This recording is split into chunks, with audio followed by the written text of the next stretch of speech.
Hey everyone, what's going on? Steve Rozenberg here. You know, one of the things I've learned about people that are successful, the one thing that I've noticed the difference of people that are successful and the difference of the ones who are not is the ones who are actually take action.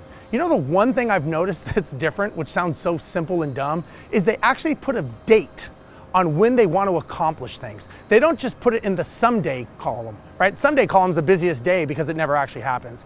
So if you want to be successful, put a date on something. You want to accomplish something, make it a date in time that you have to have it happen. That's the biggest challenge a lot of people have, is they don't put a date on things. So if you don't put a date on something, how can you expect it to happen? Because it always gets pushed off by something that's more pressing.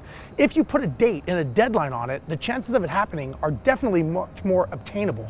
So put a date on your success of whatever it is, whether you want to lose weight, whether you want to make money, whatever it is, put a date on it and you will see your success go through the roof. So hopefully this helps. Put a date on it and you will find success find you.